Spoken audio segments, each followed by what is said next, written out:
Hey guys, and welcome back to the garage. Today we are going to be working on the Jeep behind me, doing something very fun and very cool. I've personally been looking forward to this for a very long time.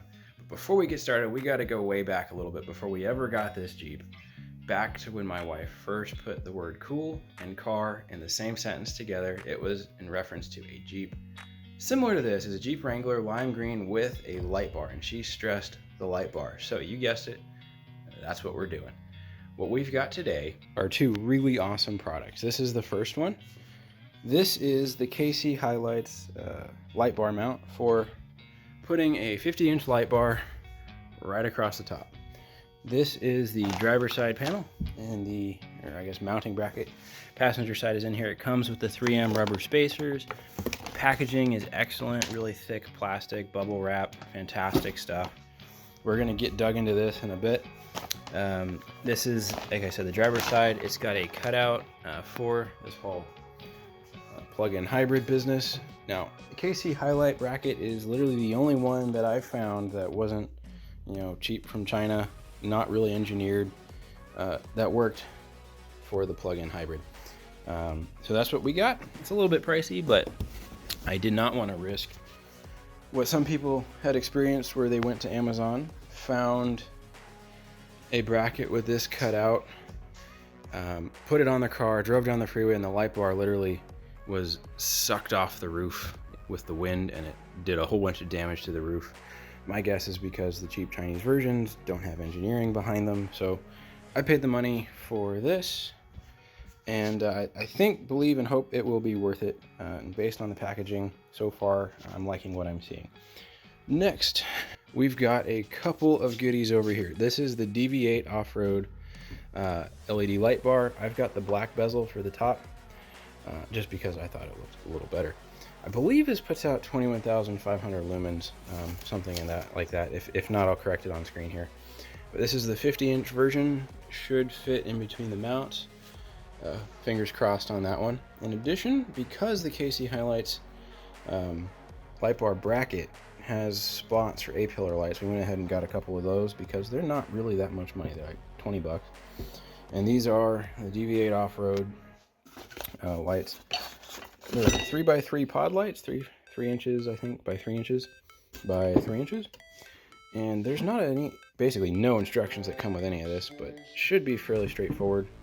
I've already got this put in here. Basically, you just kind of hold this guy upside down, slide the nut in there, and just kind of shimmy it till it lands on the bracket itself. Slide the screw through and very carefully thread it in place. This bracket will hold the nut and keep it from rotating on its own. It's been engineered that way. So very simple. Once you kind of figure out how it's all put together, I'll maybe bring you back when I'm putting this one together and try and show you some of that. But very first and foremost, we're going to be mounting the bracket on the Jeep. One thing I did want to mention, if you bought this light bar and you wanted to mount it using, underneath mounts as opposed to the mounts on the end, it does come with clamps for that. I just slid them off. All I had to do was, behind this foam piece, unscrew, there's 5 little Allen head screws, pull off the plastic bezel, back these Allen keys out a little bit, slide them down straight out of the groove, and then put the plastic bezel back on. Easy as it could be. So without further ado, I'm going to go ahead and get the bracket over here fully unboxed, laid out, and then I'll come back with you when we are ready to start putting it up on the Jeep here. Okay, I've got this sort of opened up a little bit. This is obviously the driver's side where the cutout is for the plug-in hybrid stuff. This is the attachment point for the A-pillar lights. This is the attachment bracket, and this is the platform that the light will sit on. This will obviously bolt together, and then this will bolt down. So what we're going to do is bolt this together first. We're going to bolt this piece to this platform here first. Once we have this unit assembled, we're going to take this whole thing, put it here. Now note, this is the left side, or the driver's side. This is the right or passenger side. The flange here, where these bolts will go through, sits like so. So this vertical plate here, this vertical plate is inside or inboard of the holes on the bracket. So that's how you'll know. I'm gonna go ahead, assemble this off camera, bolt this up, and then we'll come back for the next step here. Okay, I've got this this bracket on and torqued down. This one I've just got kind of finger tight. We'll leave that for later, kind of figure out how we want to orient this on the Jeep once it's up there. What I wanted to do was take a second and just kind of show you all the hardware that comes with this. I've weighed it out just kind of by size. It should be pretty obvious what goes where, just based on how small everything is. You've got these big ones for the light bar up top. These guys are for the 3 bolts, 1, 2, 3, and these 2 small ones go here. You've got these guys, these spring washers. They're gonna go here.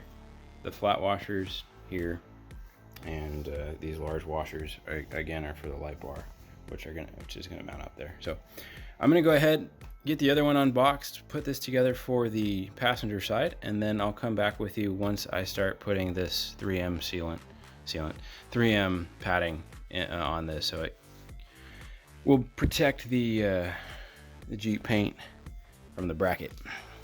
Okay, I've got the bracket over here on the workbench. Got the first rubber pad kind of laid out. This is the second one. It's gonna go over here. I'm gonna focus on this one first and then move over to this one. I've got a clamp here just to make sure we are sort of in the correct spot and it stays that way as I start. I think what I'll do is I'll stick it down maybe here first, work my way down, and then finish off here. This is a thick enough rubber where it wants to just pull away from this if it's not clamped in place. I wanted to ensure I had a 1/16 of an inch gap here around, a 1/16 of an inch surround beyond the rubber as the instructions call for. So I just kind of clamped it here fairly loosely, just to ensure it doesn't really move too much, but is where I need it to be. So I'm going to set you up on the time lapse, and then I'll go ahead and stick these 2 on.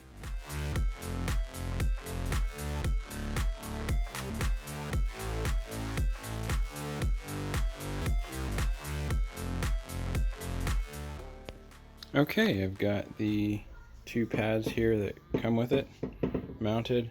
If there is a third one that comes up here, I'll let you know, but I don't see anything right now, so I'm going to go ahead and get the passenger side brought up to this point, and then we'll start looking at mounting it on the Jeep. Okay guys, I've got the passenger side done.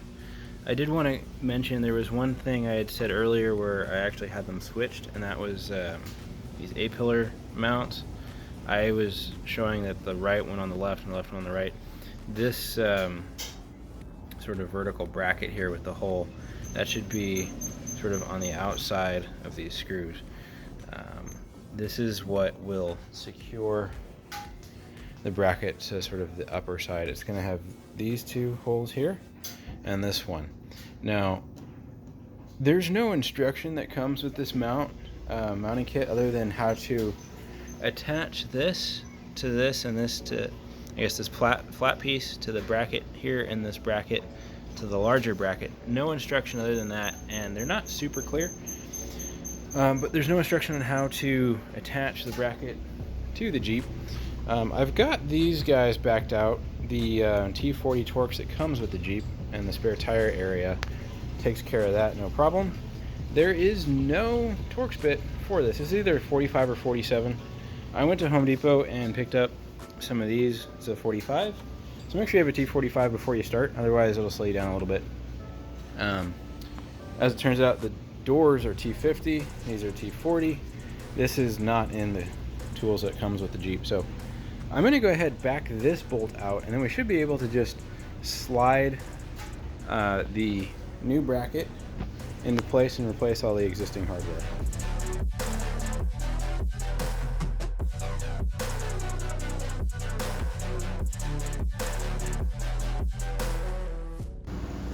Okay, so I know I said in the last clip replace all the existing hardware. This bracket does come with 2, or I guess 4 very large screws and 4 washers. These longer screws, I guess bolts, are going to be what you use, and they have a 5mm Allen head. So I was using the torque wrench over there to put these new bolts and washers in place. What I'm going to do is, this A-pillar bracket here is in place loosely with these 2 screws. You know, they're just kind of finger snug. I'm going to line this up so that this bracket lines up with this hole, and we can feed this guy back in here, and then once that's lined up, I'll go ahead and kind of torque this down. All right, that is the driver's side bracket installed.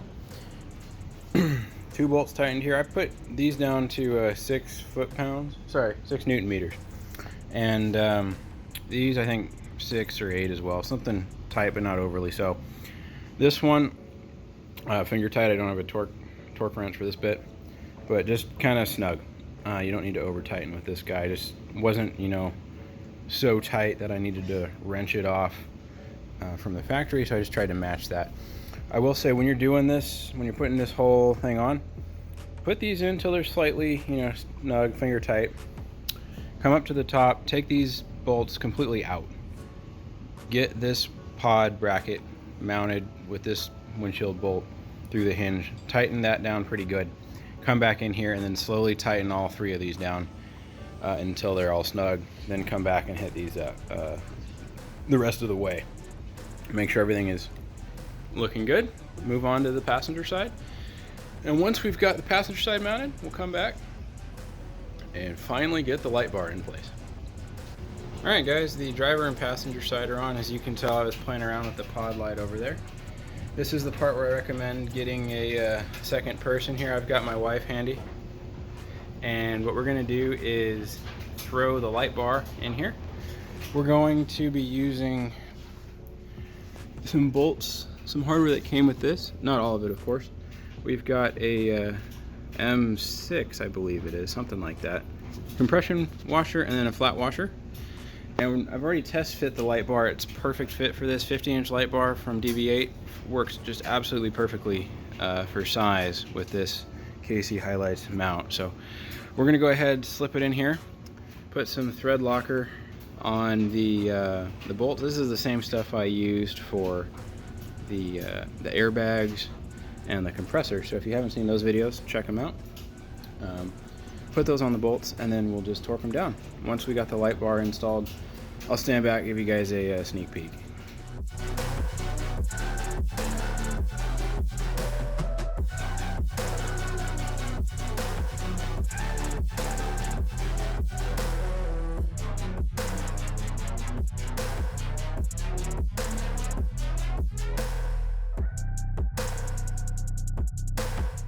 All right, guys, we have the light bar in. We've got the KC HiLiTES mount, KC logo there, and we've got everything else sort of tightened. We just have the wiring left to do.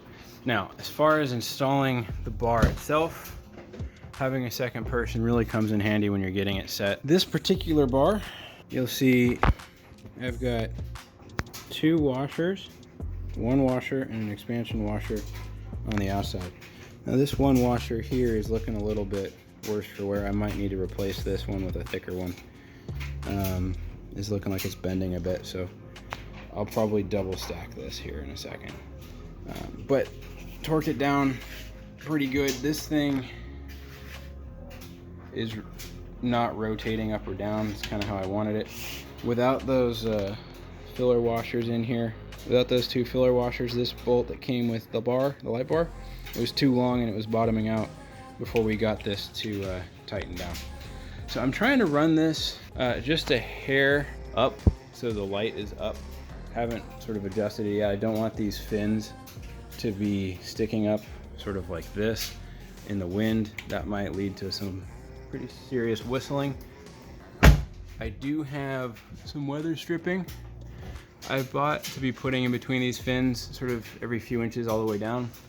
I'd like to use as little of that as possible just to keep it as cool as possible. So let's move on over to the wiring.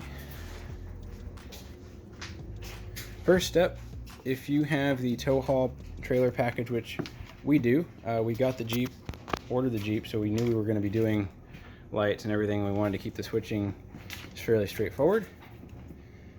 We ordered the trailer tow haul package, if you can call it that, in a Jeep, just to get the aux switches. This is the only way you can get them. And here's where they come out. These in the 4xe were just electrical taped in a bundle down here. Cut the tape, pull them back, and you get this bundle of 4 wires. Now, I'm not sure which one goes to which switch. It doesn't look like it tells me here, but I do know that the thicker wires have a higher amp rating. I gotta double check and see which one's which. I think these two are only going to be like 15 amps, and these guys are going to be the 40 amp ones. So I think just the pods are going to be very small. I think this guy's continuous running load is about 15 amps. So this one I might put on the bigger wire here, and then the pods on the smaller one. I know, asked her, she said, I want to have these side A-pillar lights on a different switch than this one. So that's what we're going to do. I'm going to go ahead, look at running this down and behind in here, drop it down this cowl, fish it out down here, and then bring it forward and then over to here. Once I get all the wiring kind of done and over to here, we'll come back, connect it here, and test everything out. Alright guys, I've been working for a while.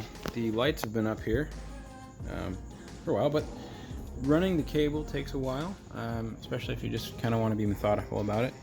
This guy ran this cable down over the hinge and down simply because this is a 4xe, and if you have a 4xe, you have a lot of the high voltage wire back in here, which is where you would normally be snaking this. That's where I snaked it on the passenger side. I did not want to mess around in there, so I went over the driver's side hinge and then through this little opening right in there. Brought it down through, went through this plastic piece over the coolant housing. I wanted to stay clear of this because it does get quite warm. And then through this retainer clip and through this one. I'll give you another look here. There you go. So through that clip, back out this way. So this is the wire again for the pod on the driver's side. Passenger side, we've got the pod here. Ran it through just as sort of close to here as I could get it. Again, it comes out sort of behind this foam piece. You can see in here where it's coming through, and then ran it through this gap in the foam piece. Now I've got this pod wire here.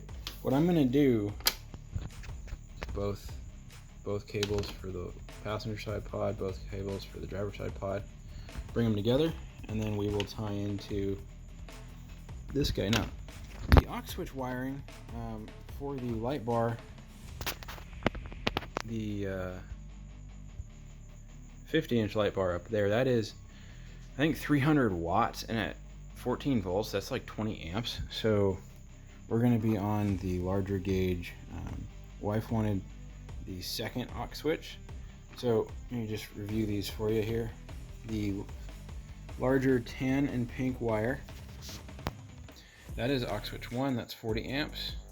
This green and pink wire here, that is aux switch 2, that is also 40 amps. Now 3 and 4, 3 is this, it's actually like pink and yellow wires. Basically, most of the wire is pink with a yellow stripe. This is 3, and this blue and pink wire, this is 4. Both of these guys are 15 amps. Now between the two pods, this guy I think is running at 20 watts. Same with that one, so that's a total of 40 watts. Divide that by the voltage, 20 divided by 12, I mean, you're barely cracking 3 amps peak. So these fuses, these smaller wires are going to be plenty to handle these 2 pods over there. So what I'm going to do is connect this to these 2 together, the 2 pods together, and show you what that looks like. What I did was I just cut the wires, you know, used some connectors 2 to 1, and this is obviously the black connector. This is going to ground. The hot connector I haven't wired up yet. I will be connecting it here. And one of the things I'm doing this time, using some new connectors, and I quite like them. Thought I'd take a second just to highlight these guys. They're on Amazon. I'll put a link below. This is basically a plastic sheath, and the plastic, you heat it up, it's sticky, holds it in place. This silver band in the middle is actually solder. So it works like a regular old heat shrink, but instead of crimping it with pliers, you don't have to crimp it.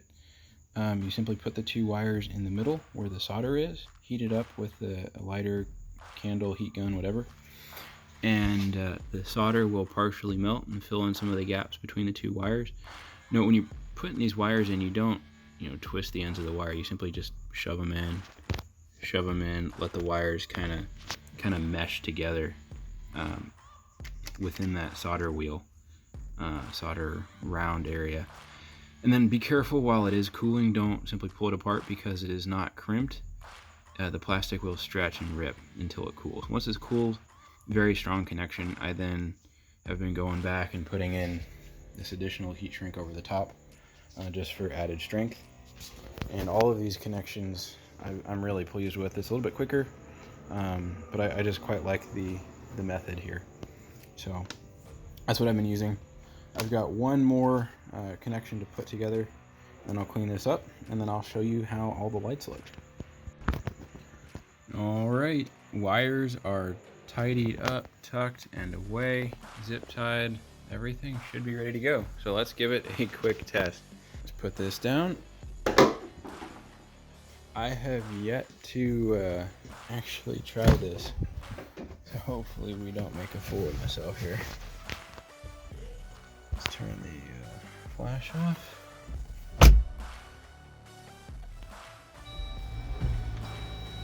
Oh, those came on. So let's try the big bar first, aux 2. Oh, okay, it works.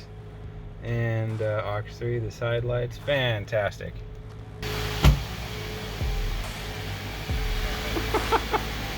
I can't even begin to describe how bright this is. Oh my goodness. I'm not even gonna look at it. It's 21,500 lumens between all 3. The pods, I think, are about 1,500, and the main bar is like 21.5. So yeah, there we go. It's quite a good look, actually. I went with the double row light bar on top as opposed to the single. Just thought it looked better, from my opinion. Complemented the pods, you know, the 2x2 pods there. I think it's a really nice look.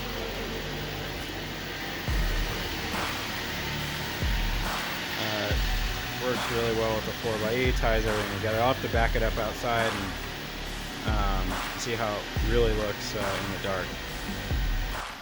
Alright guys, I cannot begin to describe how bright this is. I'm currently standing here wearing 2 pairs of sunglasses just to stand here and look into the camera. This is absolutely fantastic. The wife should absolutely love her Jeep now.